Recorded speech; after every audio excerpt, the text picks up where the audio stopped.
Kemudian ajarkan kepada anak kita bahwa kehidupan dunia ini akan berakhir. Jangan dicintakan kepada dunia, kesian tuh anak. Ajarkan kepada di dunia ini akan berakhir, nak. Yang kau bawa itu yang kau sedekahkan, nak. Ajarin anak kita bersedekah. Orang tua kalau sudah punya duit, punya rezeki, belikan permen tuh. Nak, bagikan kepada teman-teman. Bagi itu, anak kecil diajarin akhlak yang mulia dari sejak dia kecil. Dan katakan, nah ini loh, ini permen kalau kita bagikan, kita akan dapatin nanti itu di surga Allah Subhanahu Wa Taala. Ini yang kita celengin. Ajarkan seperti itu kepada anak kita. Supaya tidak menjadi budak dunia ini. Dan sekali-kali bawa ke kuburan. Supaya ingat, ini bapakmu, kakekmu sudah meninggal. Nenekmu meninggal. Tuh fulana, lihat tuh orang paling kaya di Madiun tuh. Tuh, mati nak. Ajarkan. Supaya dia yakin bahwa dunia ini memang gak ada artinya. Jangan berat sebelah. Kita ini dengan dunia terlalu berat. Takut gimana Ustaz, anak-anak nanti gak bisa kerja. Bagaimana anak kita subhanallah. Coba pikir, kira-kira anak kita masuk surga gak? Karena sekali lagi, dunia ini gak ada artinya. Allah membagi dunia ini kepada orang kafir dan orang mukmin. Bahkan orang-orang kafir jauh lebih kaya daripada orang Islam. Kenapa?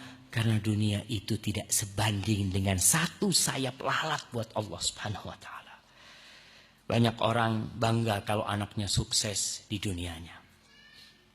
Walaupun dia nggak bisa baca Al-Quran. Bangga, anakku Masya Allah jadi dokter. Tapi nggak sholat.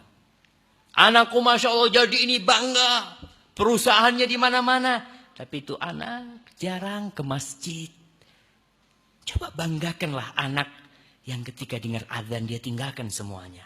Mi, anak ke masjid, mi. Allah ya. Ini celengan kita di akhirat nih. Anak ke masjid tuh langkahnya orang tuanya dapat tuh pahalanya. Dia ngajarin tuh anaknya. Berangkat ke masjid, pulang dari masjid. Ini celengan anak, sampaikan kepada orang. Anaknya itu jadi apa? Alhamdulillah. Anaknya anak jadi anak soleh. Dia mungkin usahanya ya memang gak berhasil. Mungkin hanya jualan sesuatu. Mungkin penghasilannya tiap hari cuma 50.000. Gak masalah. Tapi harapan anak dia bisa masuk surga sama anak nanti. Subhanallah. Bagaimana dunia itu? Allah Subhanahu wa taala memberikan gambaran kepada kita. Supaya kita ini tidak tergoda dan tertipu dengan dunia. Di surat Al-Ma'idah ayat 36. Allah berfirman. Innal ladzina kafaru. Law anna lahum ma fil ardi jami'an wa mithlahu ma'ahu. Liyaftadu bihi min azabi yaumil qiyamah ma tuqbila minhum. Orang-orang kafir tuh. Andai kata mereka datang nanti di akhirat sana. Padang mahsyar sana. Membawa dunia dan isinya. Double. Dia mau tebus dirinya. Berapa harga dunia ini? Kira-kira berapa triliun jemaah? 1 juta triliun? Mungkin lebih dari itu. Dia bawa tuh. Anak mau nebus diri anak. Matuku bilang. Gak diterima. Masuk neraka tetap. Gak ada artinya dunia yang banyak ini. Di surat Ali Imran ayat 91 Allah berfirman. Innal ladzina kafaru. Wa matu. Wa hum kuffar.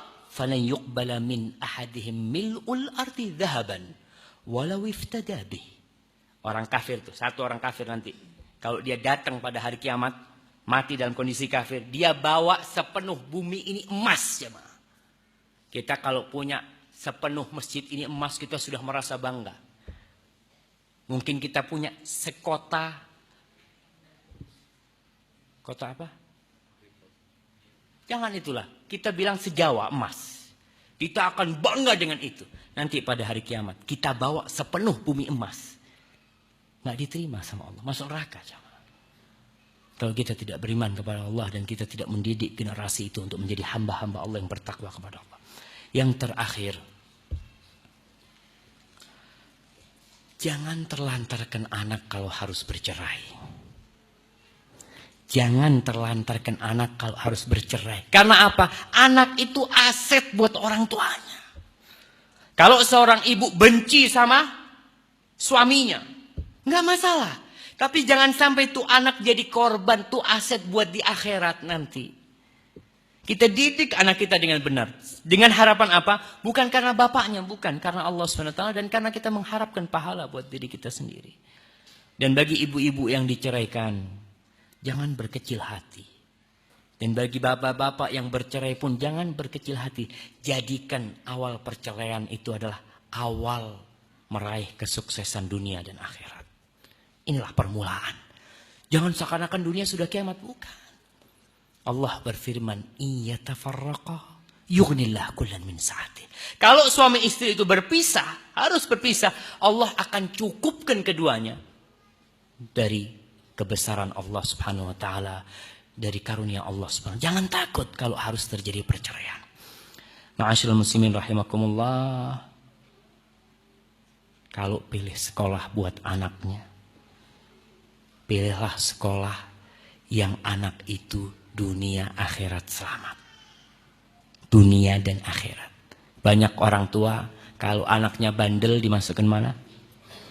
Pondok no. Oh, meler tak pondok no. Kalau pinter, oh jadi dokter kau. Subhanallah. Akhirnya di pondok kumpul anak-anak bandel semuanya. Kumpul di sana. Subhanallah. Kita harus lihat siapa yang harus menjadi aset akhirat. Kalau ini yang pinter nih masuk pondok, semakin besar aset anak di akhirat nanti. Kalau dia jadi ustadz, dia ceramah di mana, pahala anak semakin banyak nanti. Tapi kalau yang bandel masuk pesantren, keluar jadi apa? Ya tidak tahu. Jadi ustadz. Ada jadi ustadz. Tapi kita lihat beberapa ustadz, ya Allah ya, yang membuat malu dunia. Dunia dakwah kadang-kala ada ustadz yang dipenjara.